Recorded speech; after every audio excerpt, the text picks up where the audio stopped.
Hello, this is Paul Eisel with REO Auction Academy, and today I want to talk about virtual wholesaling. This is obviously a really big topic right now in real estate investing.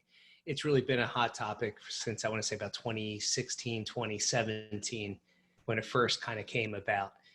We've been doing virtual wholesaling since 2009, so we have been doing this for a while, and technology has really changed to really help us do more and more, and it's changing, and they're adding more things every single day to make this easier and easier to do.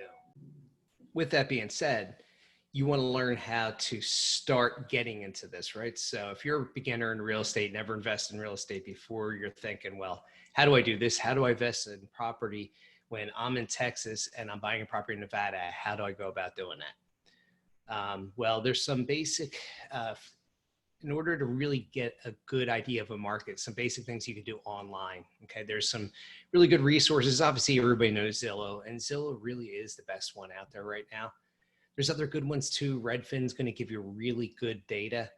If you want to pay for some data, RealtyTrac will give you some good data. There's other good data companies out there that you could purchase from. But basically what you're looking to do is find out what type of market it is, what the demographics are. Is this a buy and hold? Is it a rental market? Or is this a homeowner market where you're going to be able to do fix and flips? Personally, we like to target markets that are a combination of both homeowners and rentals. So St. Louis, for example, is a pretty good market where you're going to have rental properties, money, or properties that cash flow. And you're also going to have properties where you're going to be able to fix and flip and make profits. And one of the reasons we really like those types of markets better is because we're going to have a bigger pool of buyers, right? So you're going to have investors who do fix and flip and investors who do buy and hold. So you're going to have potentially twice the amount of buyers you would if you were in a market like Phoenix, Arizona, where not many people are buying a cash flow properties there, right? People are looking for appreciation. So they're going to fix and flip in that market. That's definitely a better fix and flip market. Tucson, you can do some cash flowing down there in Tucson, Arizona. But otherwise, a market like Phoenix, you're not really going to be able to do that. But St. Louis, Philadelphia, Kansas City, definitely Detroit, Michigan, and some other cities, you're really able to do a lot of cash flow rental properties. So this is important when you're first looking to get in here, because you want to have as many potential buyers for your properties as possible. Next, let's talk about boots on the ground. Everybody's worried about having boots on the ground. And if you're doing a direct mail, you're going to probably need to have this. Otherwise, you're going to have definitely a lower closing rate with just trying to do it over the phone.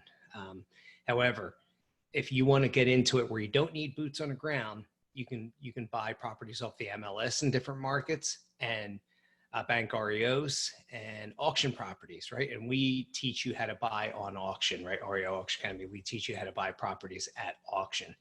So we teach you how to do that. But to have boots on the ground is something we're going to need to have context. Or maybe you have relatives in a certain market and you want to start investing there, right? Or you have friends that you've made while vacation in a certain area. Maybe you do have boots on the ground there that you can utilize. So this would allow you to do some direct mail. However, direct mail is going to have cost, right? So if you're trying to market in, let's say, St. Louis, you may have to spend $3,000 to $5,000 a month in direct mail marketing in order to get your first properties, right? And it's going to take anywhere from 2 to 6 months in all likelihood for you to get your first properties under contract, because it takes time. It's really that fourth touch, that fourth postcard or fourth letter that the homeowner receives to you that they end up reaching out to you. Now, if you're like me, I don't have the patience for that. I really don't want to wait. So I would buy off the MLS, and like we do, we buy at auctions and off the MLS. So that would be the way I would get in. And then I know I can get a property probably under contract in 30 to 60 days and potentially have my first deal pretty quickly. I'm going to have no marketing costs whatsoever, right? I have zero marketing costs. So my only marketing costs that I'm going to potentially have on a property is marketing it for resale. If you're buying cash buyers list in that market to resell it to, right? To resell the property, get under contract, that's going to be your major cost. And that's not going to be very much, right? You're probably talking about $500 or under. And then you're also going to list it on Craigslist, which is a great source for disposition of property.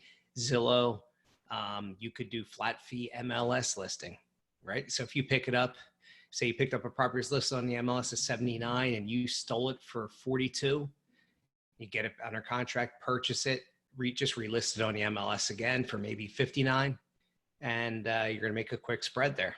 So that's something you can really jump into and potentially do quick. That's what we do. And we buy in a lot of rural markets too, where we don't have as much competition, where it takes longer to sell these properties and the banks are willing to take bigger cuts, bigger reductions in price in order to get rid of the property. Now, because we invest in these rural areas, we have a little different disposition. We really have not a drastically different disposition model than virtually anybody else out there, because MLS, yeah, is one way to get rid of it. But in these different markets, in these rural areas where you do have aging populations, there is other ways to market to these homeowners that are, one, less expensive, and two, will get your phone really ringing, as compared to just listing on Zillow or Trulia, because most older people aren't on Zillow looking for properties, or Redfin or Trulia or whatever else. So if you want to learn more about how to do this, we could teach you at REO Auction Academy. Reach out to us. We do have different educational programs available, anywhere from $14.47 a month to up to $30,000 for everything, to learn how to do everything and really have your hand held. Feel free to reach out to us. Definitely subscribe to this channel here and click the notifications. If you like this, please let us know. If you want to hear more about this or in deeper detail, please let us know. Thank you.